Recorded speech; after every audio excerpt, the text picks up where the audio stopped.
Բարև ընկերներ, գիտեք ինչ է սպասվում առաջիկա օրերին։ Շնորհակալ եմ աջակցության և վստահության համար։ Շնորհակալ եմ, որ չեք իջնում թերհասների մակարդակին և չեք հայհոյում, չեք վիրավորում, մենք դրանով ենք տարբերվում։ Կիրակի օրը տեղի է ունենալու ոչ լեգիտիմ խորհրդարանի անդրանիկ նիստը, որտեղ ընտրվելու է վարչապետ կամ կարգվելու է։ Իսկ հետո նաև ընտրվելու են հանձնաժողովի նախագահներ, ազգային ժողովի նախագահ և այլն։ Հիմա օրինակ Վիլեն Գաբրիելյանը, ով նախորդ տարի աչքի ընկավ իր լպիրշ պահվածքով Գյումրիում և հայհոյանքներ շաղ տվեց, դառնալու է անվտանգության հանձնաժողովի նախագահ։ Այսինքն հայհոյելուց հետո ընտրությունների միջոցով ինքը մաքրվեց, դասվեց ՔՊԱ-կան սրբերի շարքին։ Միկրոֆոնի մոտ է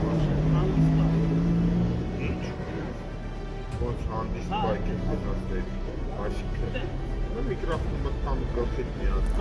Նազելի Բաղդասարյանը ևս ինչ-որ հանձնաժողովի նախագահ է դառնալու, ով արդեն 8 տարի Շիրակի մարզի մայրիկն է հայհոյում, մարզը սարքելով թալանի և կեղծիքի մարզ։ Սոնա Ղազարյանն է Եվրոինտեգրման հանձնաժողովի նախագահ դառնալու, փաստորեն անգամ Եվրոինտեգրումն են սրանք հարամ անելու։ Մի խոսքով ծանր օրեր, ամիսներ և տարիներ են սպասվելու, եթե մենք նստենք և սպասենք, թե ինչ է լինելու։ Նիկոլ Փաշինյանը իր դեմքով, ստելով և մանիպուլացնելով հավաքեց 49% քվե, սակայն իր թիմի կարկառուն թալանչիները շարունակելու են իրենց ապաշնորհ թալանը։ Ընկերներ, իսկ մեր տիտղոսակիր ընդդիմությունը ինչ է անելու, ինչպես է հաշտվելու իրենց վաղեմի ընկեր Գագիկ Ծառուկյանի ձայների գողացման հետ։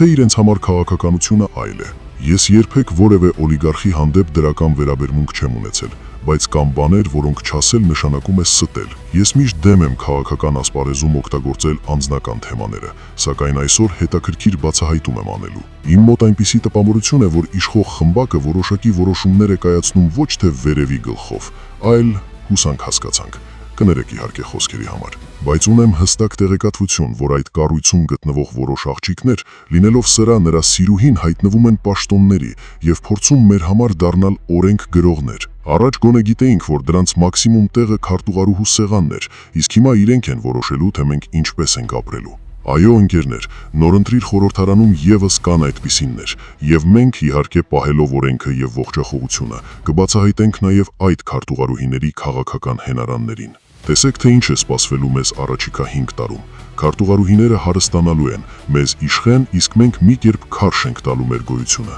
քանի որ մեզանից շատերը ընտրել են Նիկոլ Փաշինյանին։ Բայց այս ամենը կանխելու մեկ տարբերակ կա, դա իրական հեղափոխությունն է, ոչ թե օնլայն, այլ իրական կյանքում։ Իրական հեղափոխությունը սկսում ենք սեպտեմբերից և միասին դուրս ենք գալիս փողոց պահանջելու այս ռեժիմի հրաժարականը, առանց ներկա և նախկինների Հայաստան ունենալու համար։ Վերջում կտեղադրեմ Նիկոլ Փաշինյանի այսօրվա ասուլիսից մեկ հատված, որպեսզի հասկանաք, թե ինչ է սպասվելու մեզ իր պաշտոնավարման ժամանակ։ Այսօր այսքանը, հարգանքներով, ձեր Հայը։ Քննարկում չի եղել, բայց երկաթուղու հետ կապված մեր դիրքորոշումը շարունակում է մնալ նույնը։ Դա մեր սեփականությունն է եւ Հայաստանի Հանրապետությունը պետք է հնարավորություն ունենա այդ երկաթուղին օգտագործել այնպես, ինչպես ինքը նպատակահարմար է գտնում։ Ես ուզում եմ շատ հստակ լինել այս հարցով։ Այլընտրանք չկա սրան։ Բավարար չափով, բայց ոչ անվերջ։ Այդ հարցը պետք է լուծվի։ Ես ուզում եմ շատ հստակ լինի։ Եվ ելի եմ ասում, հիմա շատ քննարկում են, փորձում են ինչ-որ բաներ հիմնական Հայաստանի ընդդիմությունը միջայլոց բան արեք, կալուգացի օլիգարխի միջոցով, այս կթանկանա, այն կթանկանա, այն կթանկանա։ Հայաստանում էլ բաներ կա, որ անվճար է, կարող է պարզվի, որ թանգանում է։ Կարող է բաներ կա, որ Հայաստանում գոյություն ունի 30 տարի անվճար, կարող է պարզվի, որ Հայաստանը կսկսի դրա համար տարեկան $2 միլիարդ ուզել։ Ասել կամ տարեկան 2 միլիարդ վարձավճար ուզել, կամ էլ մենք երկաթուղու մասին ակնարկի բան չկա, ես պարզ ասում եմ, որ Հայաստանի Հանրապետության սեփականությունն է դա եւ ուրիշ տարբերակ չկա։ Մենք ուզում ենք բարեկամական ձևով այդ խնդիրը լուծենք։ Բարեկամական ձևով։ Բայց նաեւ մենք այդ խնդիրը բոլոր դեպքերում պիտի լուծենք բարեկամական ձևով, բայց նաեւ էլի դե յուրե կարող է հարց ծագի, որ մենք դե յուրե որոշումներ կայացնենք։ Եթե անհամաձայնություն կա, հետո կգնանք արբիտրաժում բան կանենք, կքննարկենք։ Ինչ արած արբիտրաժի մասին հիշում եք այստեղ ինչ խոսակցություններ տեղի ունենում, որ արբիտրաժը բանը հեցի նախկին սեփականատերերը բաները գալուգացին արբիտրաժում հաղթելա երբ որ այս շենքում պարզվեց իրանք մարդ ունեին այդ մարդուն երբ որ շենքից դուրս հրավիրեցինք արբիտրաժում ասում եք կոռուպցիա բայց կոռուպցիա չի իմիջիայլից որևէ մեկը հետաքննել է այդ մարդու գործունեությունը որ գրություններ գրել ստեղ բան կար չէ պարտականությունները կատարող գրություններ գրել իր գրության հիման վրա աղմուկ էր որև ես իրավապահ մարմիններին եմ դիմում որևէ մեկը քննել է հետո գնաց մի ամսից հայտնվեց եռագլուխ կուսակցության պոչում որևէ մեկը քննել է սա կոռուպցիա է թե կոռուպցիա այդ ինչ կապեր են գործը ես հիմա նաև հրապարակային առիթից օգտվելով հաղորդում եմ տալիս հանցագործության մասին հնարավոր չգիտեմ որևէ մեկի անմեղության կանխավարկածը չեմ ուզում խախտեմ, բայց ես կարծում եմ, որ կոռուպցիայի կանխարգելման հանձնաժողովն էլ իրավապահ մարմիններն էլ պետք է քննարկեն։ Ոնց կարա պարզի, որ շենքում մասնավոր ընկերության շահերը սպասարկող մարդ ա եղել, հետո գնացել է։ Պետք է ստուգվեն հաշիվները, պետք է ստուգվի ունեցվածքը։ Տենակ այդ մարդը ինչ էր անում, ստեղից բաներ լրատվական ու քաղաքական դաշտի ինֆորմացիաներ էր տալիս եւ անտրամաբանական գրություններ, հատ էլ լրագրողները terror-ի մեջ, վայ, կառավարությունը արբիտրաժում պարտվելու է, բա ինչի՞ չեք լուսաբանում, որ ջախջախվել են արբիտրաժում։ Որովհետեւ բաները տրոյական ձին հանել ենք շենքից դուրս։ Հիմա իրավապահներին կոչ եմ անում, հաղորդում եմ տալիս, թող տրոյական ձիու գործունեությունը քննեն կոռուպցիայի կանխարգելման հանձնաժողովը քննելա կոռուպցիա ես նաև պատասխան եմ պահանջում ինստիտուտներից քննել են այդ դեպքը թե չեն քննել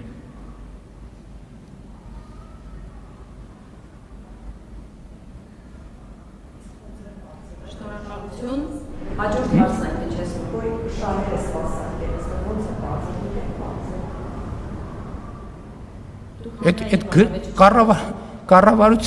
կառավարության դիրքորոշմանը հակասող գրություններ է գրել այդ մարդը։ Վարչապետի հանձնարարականին հակասող գրություններ է գրել այդ մարդը։ Դու պետք է դիրավական գնահատականի հետո գնացել է հայտնվել եռագլուխ կուսակցության պոչի ցուցակի մեջ։ Այս պատահական է։ Այդ տենց պատահական, հա տենց ստացվեց։ Հետո պարզվեց եռագլուխ կուսակցության պոչը ինչ որ տեղերից ֆինանսավորում է ստանում։ Այդ պատահականությունը ոչ մեկ չի հետաքննի դա։ Նույնիսկ պետական մարմինները եւ հետաքրքիր է իրոք ես պատասխան եմ ակնկալում կոռուպցիայի կանխարգելման հանձնաժողովը այս կոնկրետ դեպքով զբաղվել է թե չէ։ Մեր իրավապահները այս կոռուպցիայի մասին է կառավարից, դրանից ավելի լավ կոռուպցիա եք ուզում։ Ինչի մենք այդ մարդուն որտեղ գործ ենք տվել, հաշիվ ենք վերցրել, փող ենք ուզել, կաշառք ենք ուզել, ծանոթով ընդունվել գործի։ Մյուսը ո՞րն էր։ ԵԱՏՄ-ի օրակարգը ձևավորվում է ինստիտուցիոնալ ճանապարհով, իր ինստիտուտներով, բայց դա հարթակ է, որտեղ բնականաբար ես մեր օրակարգին առնչվող բոլոր հարցերը բարձրացնելու եմ։ Եվ ինչ որ ձեզ ասել եմ բրիֆինգում, ասելու եմ նաև այնտեղ։ Իսկ ինչ եմ ասել ձեզ բրիֆինգում։ Ասել եմ, որ ԵԱՏՄ-ն կաթվածահար է, չի գործում ԵԱՏՄ-ն։ Եթե ԵԱՏՄ-ի պայմանագիրը չի գործում ԵԱՏՄ-ն։ Եվ ԵԱՏՄ-ն դե ֆակտո կաթվածահար վիճակում է եւ կաթվածահարությունը խորանալու միտումներ է ցուցաբերում։ Եվ եթե այս հարցը արագ չլուծվի, ես 100% վստահ եմ, որ Հայաստանի Հանրապետությունը այս խնդիրը հաղթահարելու է։ ԵԱՏՄ-ն չի հաղթահարելու։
Բարև ընկերներ, այսօր կրկին թեժ է լինելու։ Նախ ցանկանում եմ խոսել երեկվա տեսանյութի մեկնաբանություններում հայտնված ինքնաբավարարման արդյունքում մի կերպ աշխարհիս վրա հայտնված մանրեների մասին։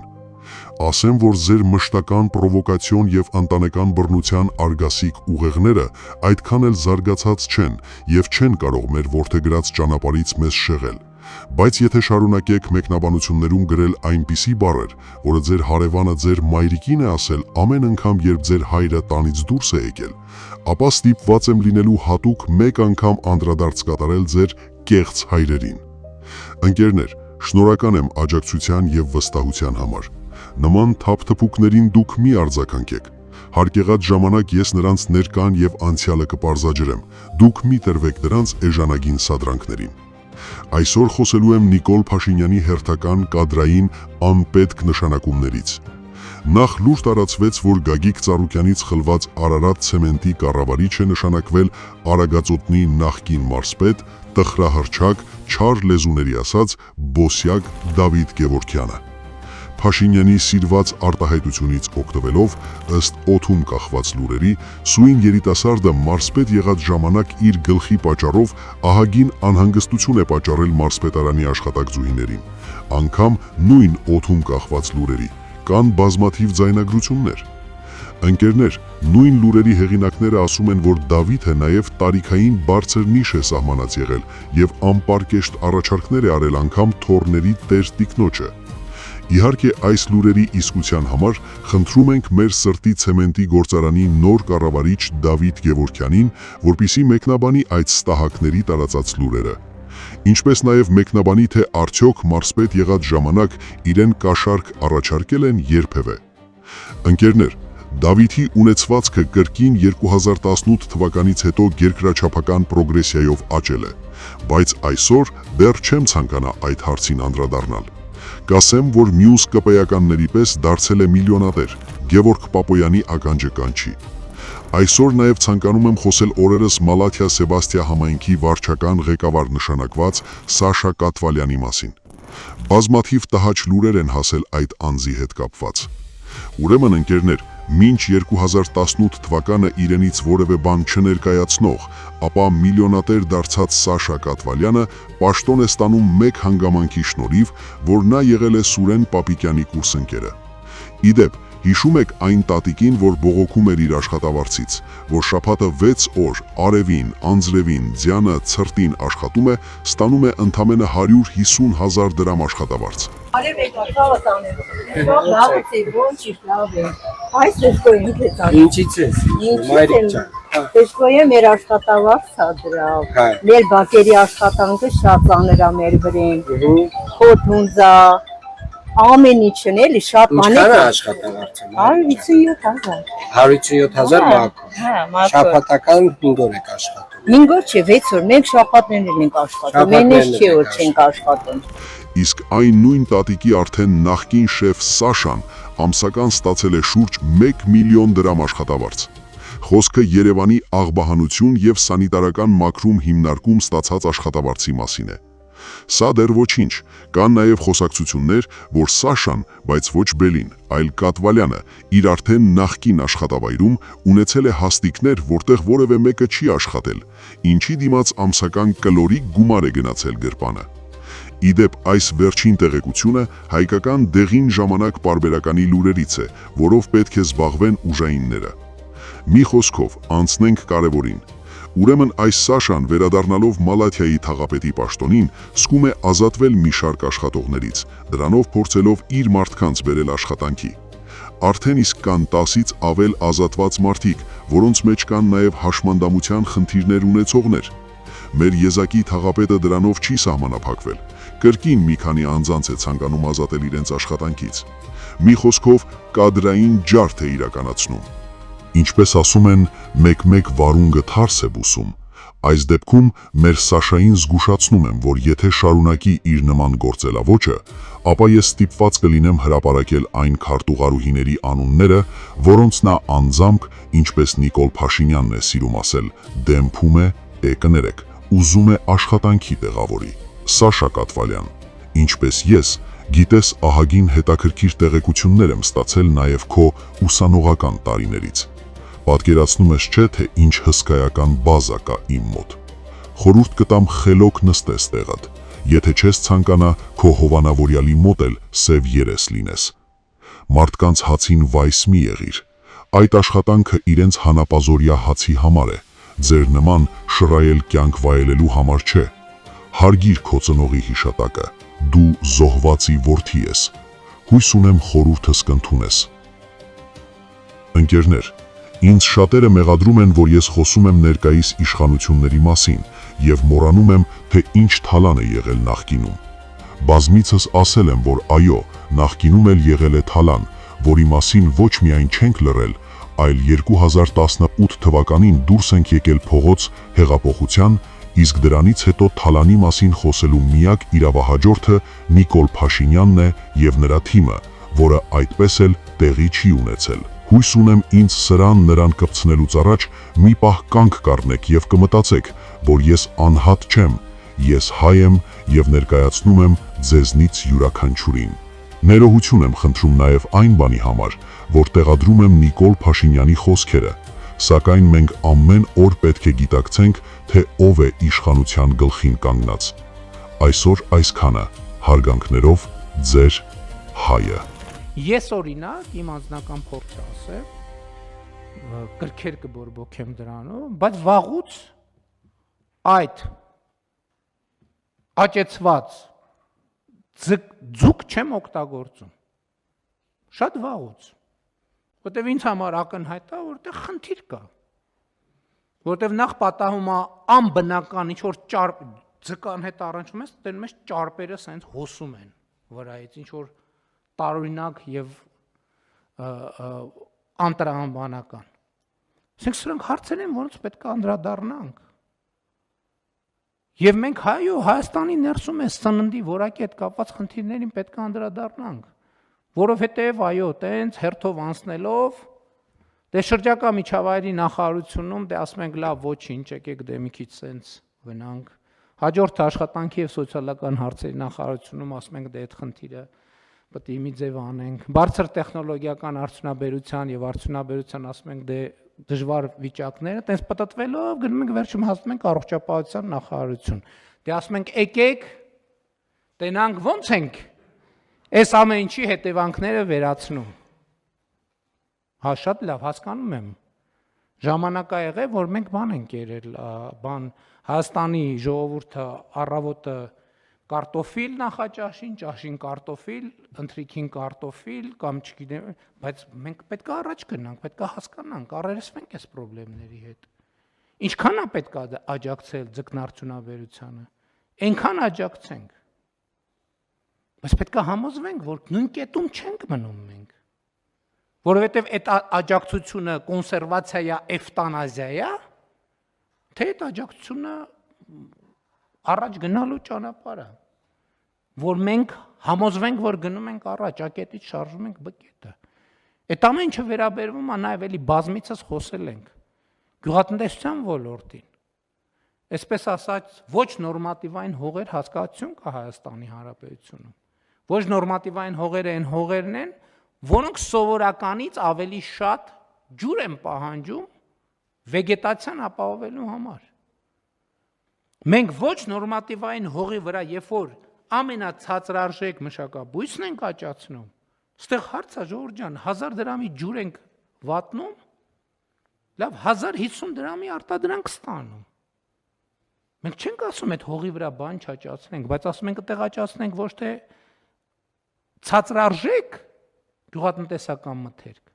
այլ բարձրարժեք գյուղատնտեսական մթերք։